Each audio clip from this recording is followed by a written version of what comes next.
Bueno, y ahora pasamos al tema del día. Hablamos de la donación de órganos, del trasplante que realmente cambia vidas y que puede dar mucho consuelo a una familia que sufre una pérdida terrible. A continuación vamos a presentarle un material y ya nos introducimos en el tema.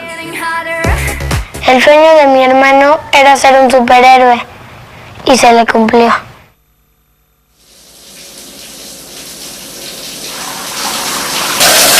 ¡Gaby! ¿Qué pasó? ¡Gaby! Ale.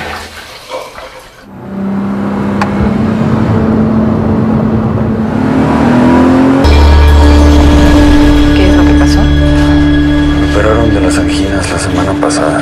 Estaba perfecto. Su mamá le compró helado.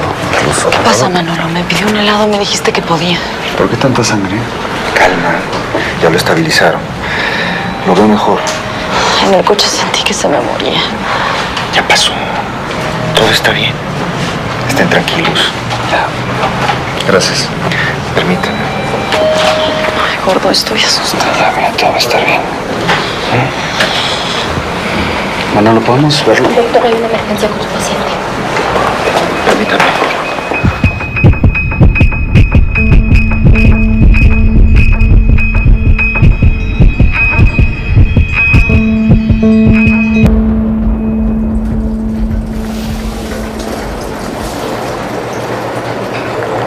¿Por qué en el quirófano? Es para que lo revisen nada más, gorda. Ya salió del paro, ya lo revivieron, todo va a estar bien. Todo va a estar bien. Voy por un café, ¿quieres uno?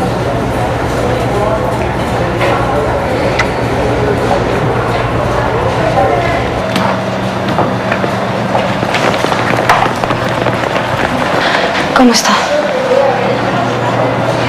El doctor Ceballos es quien... ¿Qué pasa, doctor? Señores, ¿Cómo está nuestra hija? estabilizamos el corazón. Logramos hacerlo trabajar otra vez.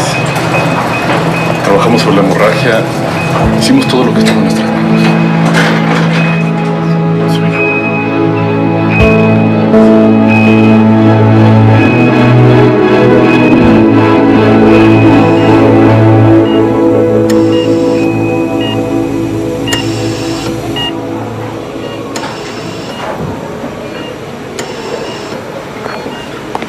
¿Está mejor?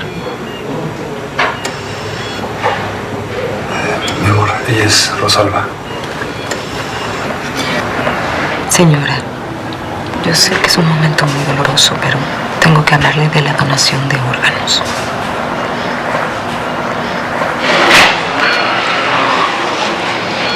Ale se fue.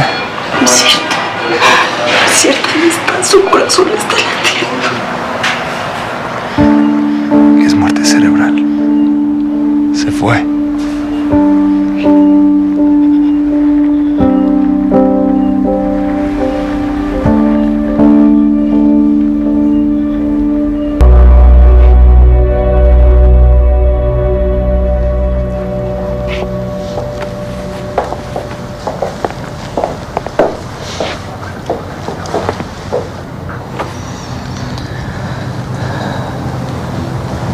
Los órganos de Ale salvaron 6 vidas. Tienen 6 nuevos hijos.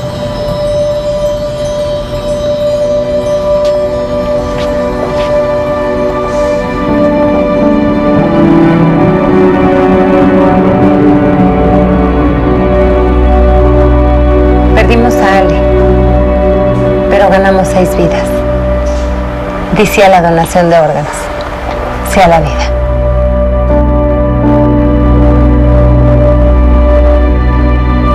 Sin duda alguna, un video sumamente impactante y que refleja perfectamente el sentimiento que viven ambas familias, tanto la familia que tiene que dar el paso de donar el órgano y también la familia receptora que gracias a una solidaridad de alguna familia puede seguir teniendo con vida a su ser querido. Y para eso, para seguir hablando de esto, quiero dar la bienvenida a los profesionales que invitamos el día de hoy, el doctor Agustín Saldívar y el doctor Gustavo Melgarejo. Muy buen día, adelante por favor. Pase usted después de usted. Muy buenos días. ¿Cómo le va, doctor? Bienvenido. ¿Qué tal? Muchas gracias por la Adelante, invitación. doctor, por favor. Son dos profesionales dedicados al área del trasplante de órganos y les invito a pasar a la sala ya con las chicas aquí ya estamos todas sumamente emocionadas. ¿Cómo está, doctor? Belén está llorando. Sean bienvenidos. Adelante, ¿qué tal, doctor? No, sumamente emocionada, es muy emocionante ese video. Fue sí, muy fuerte, realmente sí, impactó el video, muy impresionante y de hecho que este tema es muy sensible y a todas las personas nos toca en lo más profundo. Así mismo.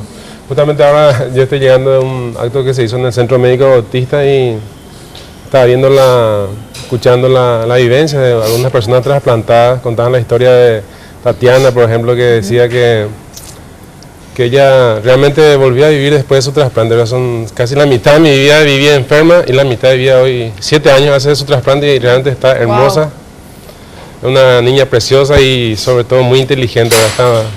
Es realmente una satisfacción enorme verla así en la situación que ella está. Doctor, la necesidad que existe en nuestro país es sumamente grande. Hay muchas personas con problemas cardíacos por la alimentación y muchas otras cosas que nos tienen como sociedad. ¿Qué tal la respuesta de la gente? Sabemos que hubo un despertar, pero me estaban contando que bajó un poquitito la donación. Sí. Realmente hay una especie de meseta, digamos, la verdad que este año estamos tratando justamente de aprovechar también esta fecha de que ustedes como medios nos apoyen en tratar por reactivar el tema y que la gente sea consciente de las necesidades de tantas personas que están en lista de espera. En Paraguay se hace trasplante renal y trasplante cardíaco sobre todo, ¿verdad? Y un programa que siempre estamos anhelando, el hígado también, que alguna vez ojalá Dios nos ayude y haya voluntad política necesaria para emprender ese camino y poder dar muchos años de vida a las personas, porque en realidad nuestra lista de espera está compuesta en la mayoría por gente muy joven, entre 20 a 40 años, o sea que son gente que pueden tener una vida... expectativa de vida. Sí, mucho. Y también Paraguay tiene una característica muy buena en el sentido de que la edad promedio de los donantes es de 30, una de las tasas más bajas de Sudamérica, porque lógicamente que la mayoría de nuestros donantes son personas que mueren en accidentes de tránsito. Sí. ¿De cuántas personas en total hablamos que estarían esperando por un corazón, por un hígado, por una córnea en Paraguay? 10 pacientes están esperando aproximadamente por corazón en los distintos centros grandes como IPS, el Hospital Pediátrico Niño de Costañú, así como también el Hospital de Clínicas y otros centros privados a nivel nacional. En la lista de espera de pacientes renales, aproximadamente 180 pacientes están esperando córneas también. Córneas hay que tener en cuenta que uno de los tejidos que más se hizo en el país, pasamos los 600. La cantidad de pacientes renales trasplantados pasan los 223 en este momento. Médula ósea, recién antes de entrar en el programa había hablado con el doctor Derlis González. Él está en el número 76, trasplante de médula ósea. Y realmente para nosotros sería un desafío el hecho de introducirnos dentro del capítulo de trasplantes hepáticos. Es un compromiso a nivel país. Paraguay es el último país que no tiene trasplante hepático, y por qué no entrar en el trasplante reno-pancreático. O sea, en un paciente diabético le hacemos un trasplante renal de una fosa ilíaca y en el otro lado le implantamos el páncreas. Es decir que nosotros el desafío que tenemos es muy grande. Y sobre todo hay que tener en cuenta que en Paraguay, antes del 2008, nosotros teníamos preferentemente donantes vivos, es decir, primos, hermanos, tíos o compatibles, digamos, en forma voluntaria. Pero definitivamente a partir del 2008 se produce la efervescencia de los trasplantes cadavéricos, y hay que tener en cuenta que si una persona cadavéricamente dona sus órganos, dona las córneas, donan los pulmones, los riñones, donan los hígados, uno puede tomar el páncreas, puede tomar intestino, puede quitar la piel del paciente para grandes quemados. Acuérdense que en el Coabolaños llegamos a tener donantes de piel de otros países. Nosotros tenemos desafíos por delante, el hecho del banco de órganos y tejidos, y sinceramente lo que uno agradece es de repente que una persona cuyo familiar tiene una muerte cerebral y tiene el conocimiento de la cultura por la donación, el hecho de dar caritativamente eso hace de que se produzca de que hasta el último, digamos, momento de esa organicidad del cuerpo humano sirve para darle vida y mejorar la calidad de vida de otros seres que prácticamente dependen de eso. Sí, doctor. Bueno, ya contestó mi pregunta. Yo estaba tan ansiosa de saber cuánto podíamos donar, sobre todo, como usted dijo, cuando uno está con muerte cerebral o con problemas. Entonces, la cantidad de órganos que uno puede donar es inmensa, como ustedes estaban diciendo. Y la cantidad de gente que podemos salvar gracias a eso. Sí, lo que hay que recalcar un poquito también, porque existe muchos miedos del tema de la desfiguración, ¿verdad? O sea que hay que entender que es un proceso quirúrgico hecho por especialistas, ¿verdad? Y lo que por la propia ley uno tiene que evitar que la persona se desfigure, porque una de las cosas que es familiar lógicamente le es un poco chocante es pensar que es una especie de... que es familiar carneada. Así mismo, esa palabra, no quise decir... Sí, así voy a decir en guaraní, lo de carneata te dicen, ¿verdad? En guaraní. Entonces nosotros queremos hacer hincapié en ese punto de que justamente el doctor Saldívar, una de las personas que más intervienen en lo que es la ablación, que es la extracción del órgano. Sí. Entonces, lógicamente la figura es una cuestión que nosotros cuidamos al máximo. Inclusive, por ejemplo, en España ellos sacan el globo ocular cuando hablamos de córnea. Acá en Paraguay nosotros solamente sacamos con una técnica especial solamente la pielcita, justamente para evitar cualquier tipo de deformidad en la cara y queda perfecto. Perfecto. Sí. Ahora, doctor, el tema de la donación de órganos en nuestro país sigue siendo una materia pendiente, no solamente desde el punto de vista, digamos, social, de que la gente por alguna razón, algún mito no quiere colaborar, sino también en materia de los desafíos que le queda al Instituto Nacional de Ablación y Trasplante, el Ministerio de Salud, en materia de seguir avanzando en cuanto a la donación de órganos. Nosotros tenemos, el INAT por lo menos ha fortalecido su campo en enviarle a colegas médicos del sector de enfermería y personas no médicas o no de enfermeras que hagan la procuración, porque este es un equipo multidisciplinario. Entramos, por decirte así, le estaba comentando a Patti antes de entrar que el año pasado, 2013 y 2012, nosotros teníamos un llamado de concepción o de encarnación, y en quirófano nosotros, una vez terminado la ablación, recién tenemos la comunicación con los familiares. Sí. Y le preguntábamos nosotros al esposo, de repente a una señora, cómo ellos decidieron donar los órganos, por qué motivo, cómo le llegó la información para nuestro trabajo científico. Y él nos decía: yo soy cuidador de un puesto de una estancia en Concepción, a 100 kilómetros aproximadamente de ahí, y sin embargo esa información que llega en la radio, a través de ese trabajo que ustedes hacen, yo conozco por ejemplo el trabajo que hace Fe y Alegría en educación a distancia, y le llega esa noticia, está concientizada primero de cuidar, porque donar es cuidar también la salud. Inclusive yo te puedo comentar que el Fondo Nacional de Recursos en Uruguay, por ejemplo, para que yo me anote como donante en vida, digamos, yo tengo la obligación de hacer un control rutinario de mi salud una vez al año. Y de hecho, ser donante hay que tener en cuenta que nosotros tenemos en cuenta para descartar o aceptar ese órgano, nosotros tenemos en cuenta que no haya de repente enfermedades infectocontagiosas como el SIDA, como la sífilis, como el Chagas, como la hepatitis B, que haya cuidado sus pulmones, que no sea un fumador, que sea una persona que no tenga diabetes. Es decir que realmente el ser donante también te obliga a vos a cuidar tu cuerpo. El footing, recién estaba escuchando que alguien se iba a ir a hacer un footing en este momento, realmente forma parte de ser un buen donante. Por eso el doctor Melgarejo destacaba eso. Acá en el Paraguay nosotros tenemos donantes de accidentes de tránsito, desgraciadamente, ¿verdad? Por accidentes de motos que tanto abundan, de personas de 15, de 13 años tan siquiera. Bueno, y doctor, ¿y cómo estamos en materia, relaciones con el interior del país? ¿Cómo se están manejando eso? ¿Están preparados para un trasplante? Nosotros tenemos la posibilidad de ir a traer los órganos y hacer acá. Los trasplantes y los implantes se hacen entre 30 a 40 profesionales, se involucra mucha gente. El Hospital Central del IPS, el Hospital Nacional de Itagua, a nivel privado el Centro Médico Bautista, el Adventista. Ahora en la costa vamos a estar empezando un proyecto por un convenio que hace el Ministerio a través del Instituto Nacional de Ablación y Trasplante de Órganos. Entonces, definitivamente nosotros lo que podemos hacer es como equipo ir a traer los órganos. Tenemos la facilidad de utilizar los medios de avión de la Fuerza Aérea. El tema de la conservación de los órganos entonces sería un tema... El tema de la conservación de los órganos nosotros tenemos a disponibilidad y estamos en comunicación y en última información. Nosotros utilizamos líquido conservante, usamos las técnicas. Yo estuve hace un mes, todos nos vamos rutinariamente al extranjero. Yo estuve en Manhattan, en el Mount Sinai, estuve hace 21 días.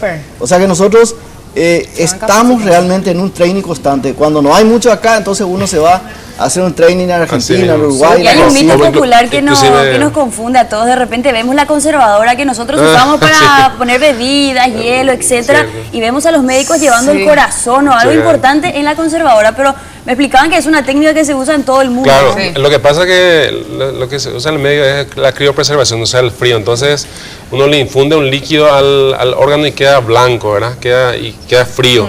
Y uno tiene que tener una conservadora porque ese frío se tiene que mantener, porque si no mantengo, ese órgano se va a perder. Y como bien dijiste, el tiempo es un problema, ¿verdad? Porque si hablamos de corazón, son 3 horas aproximadamente uno que tiene que vida útil del corazón. Una vez que uno saca, tiene 3 a 4 horas más para implantar. Entonces, por eso que todo el desplazamiento para el corazón es en avión. Claro. Ahora el riñón es 24 horas, es mucho mayor el tiempo, pero por el corazón lo que nos apura siempre. Por eso que, como bien dijo Agustín, nosotros a veces no sabemos ni quién es el que va a recibir, ¿verdad? Pero nosotros lo que queremos es que salga rápido, justamente porque hay una comunicación constante en la cual se le dice al equipo que va a hacer el implante en qué condiciones está el órgano y se le dice, mira, está esto y esto, ¿verdad? Y entonces ya ellos están preparados mentalmente porque cuando estamos yendo ya tienen que empezar la cirugía del receptor.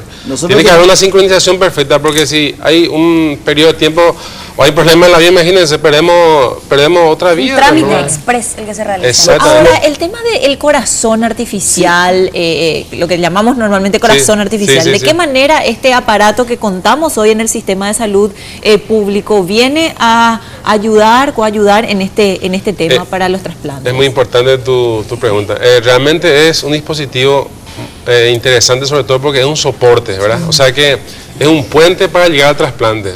Por eso que en realidad si uno tiene un soporte de esa magnitud, que es algo costoso de mantener, uno también tiene que saber que su programa funciona bien, porque de qué sentido tiene mantenerle una máquina por un año o más tiempo a un niño, a un adulto, porque tiene una calidad de vida terriblemente mala, ¿verdad? Entonces nosotros lo que tenemos que tener ese soporte, de manera que un paciente que está ya en condiciones muy deterioradas se le pueda dar un tiempo para que pueda ser trasplantado y tener también la seguridad que ese donante va a aparecer. Por eso es lo que es importante hablar del tema de donación, porque si no hay donante, ningún trasplante se puede hacer. Lo otro que quería destacar, Gustavo, es para que la gente que nos está mirando acá, aprovechando este espacio tan importante, es el hecho que sepa que muchos profesionales estamos involucrados en el equipo de ablación y trasplante de órganos. Y mientras la gente los viernes, sábado y domingo, yo escucho mucho por la radio, la gente con buena onda dice, no, ya llegó viernes, llegó sábado. Nosotros llega viernes o sábado o domingo o un feriado importante y nosotros estamos pendientes de que haya una donación de órganos. Porque sinceramente la presión de la gente que está en lista de espera, nosotros no manejamos la lista. Eso está en una computadora. Está la persona, la edad, su grupo sanguíneo, y de hecho, si es que surge un donante en potencia, hay una alarma entre todos los profesionales que estamos trabajando en esto. Justamente de eso me gustaría hablar, doctor, porque nuestra función es concienciar a la población y muchas veces existe una cierta ignorancia con la esperanza de que un familiar despierte de una muerte cerebral. Médicamente, ¿qué posibilidades existen luego de que una persona ya fue diagnosticada con muerte cerebral? ¿Qué posibilidades tiene de seguir viviendo o qué se le dice a un familiar en este caso? Eso es muy importante lo que estás diciendo, porque justamente a veces mismo en los hospitales tenemos conflictos, ¿verdad? Porque a veces los propios profesionales no entienden el proceso, entonces básicamente a veces se adelantan los hechos y eso ya es un problema, porque en realidad lo que el sistema tiene que dar es mucha confiabilidad. Entonces la muerte cerebral es certificada por un neurólogo o neurocirujano que no es del equipo. Ni yo, ni el doctor Saldiva, ni el doctor Espinosa, ni el doctor Teixeira, ni la doctora Elberber, ninguno de nosotros puede poner una sola tinta ahí en el papel. Entonces eso que te da la seguridad que esa persona no tiene ningún interés de por medio. Eso es una seguridad que uno tiene. Una vez que se certifica la muerte, ahí recién uno puede plantear la donación. Nosotros no podemos ir en contra de los tiempos. Yo no puedo decir, pedir un órgano a tu familiar si vos no estás luchando por su vida, obviamente. Entonces la muerte cerebral de por sí es irreversible, es categórico, eso no se puede revertir. No hay casos en que se despertaron. Y te voy a dar un ejemplo muy típico que yo vi en las charlas, ¿verdad? Un paciente que muere por parada cardíaca, ¿qué hace el médico? ¿Qué habitualmente hace? Intenta reanimarle. Claro, le reanima. Sí. Bueno, un paciente que tiene muerte cerebral, no hay nada que hacer. Es mucho más contundente, se hacen mucho más pruebas, son muchos médicos los que intervienen. Entonces, eso para darle un nivel de seriedad y legalidad fundamental, porque en realidad yo no puedo estar diciéndole, ahora está muerta, se crea todo un conflicto, y aparte de esas dudas que vos estás diciendo, que él coma la muerte. Entonces, la muerte cerebral es irreversible. Es muerte aquí, en la India, en la China, donde sea. Inclusive nosotros... Le agrego algo nomás. Viene un paciente accidentado, Gustavo, te avisan a vos que hay una alerta de una muerte cerebral, no hay conducta quirúrgica del neurocirujano. Y para que la gente sepa que tiene que haber confiabilidad, es que ese paciente de entrada es sometido a una serie de mediciones, de drogas, de estupefacientes, de alcohol o lo que sea, o algún elemento medicamentoso que se utilizó para intubarle y conectarle a la máquina respiradora. Se mide todo eso, y el tiempo de espera prudencial, como dice Gustavo, no cumplió todavía el protocolo. Entonces eso quiere decir una espera a veces que va de 6, 8, 12 horas. Y a veces ahí perdemos donantes. Porque uno tiene que tener también la suficiente sapiencia de mantener ese cuerpo, porque la muerte cerebral, una vez que se concreta, ¿verdad?, es irreversible y el cuerpo se autodestruye, porque hay sustancias... En pocas horas. Claro, en horas o inclusive en días, porque depende mucho de la edad. Cuanto más joven el donante es más tiempo.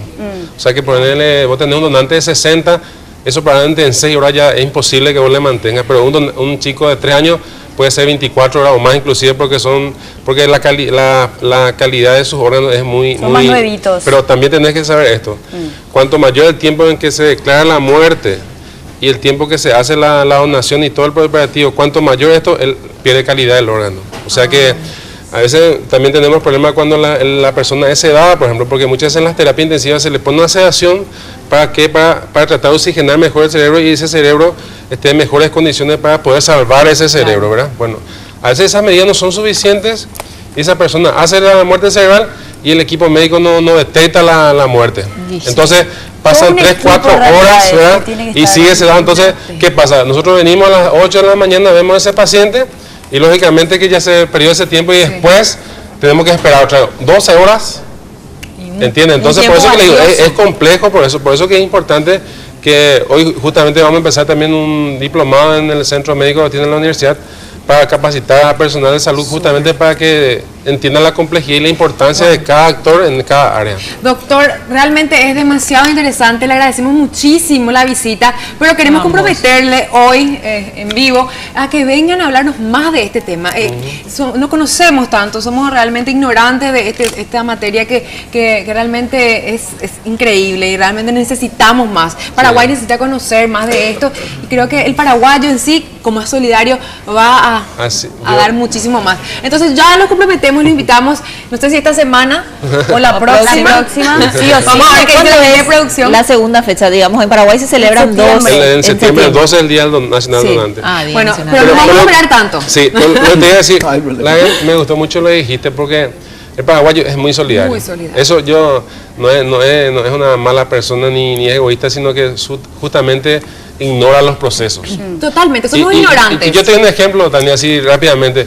Por ejemplo, yo hago una entrevista, ¿verdad? Y están 8 personas y las 8 personas están todas de acuerdo, pero de repente tiene unos padres que son mayores y los padres se negan rotundamente a la donación. Entonces, ustedes van a decir, pero ¿qué es lo que les pasa? ¿Por qué? Porque esos padres en ningún proceso de su formación tuvieron la información que hoy día estamos teniendo y que estamos compartiendo, y como bien decir, hay que compartir esto porque esto es de todos. O sea, la donación no es nuestro, es del país. En la escuela en San Lorenzo, yo por lo menos entra mi hijita, la más chica, y ellos juegan a esto, ellos juegan a ser donantes y te preguntan realmente qué es la muerte cerebral, y muchas veces la madre que dirige la escuela o cualquier colegio puede solicitar al INAT una charla. El INAT tiene materiales como para explicar esto y para que esa cultura por la donación fortalezcamos.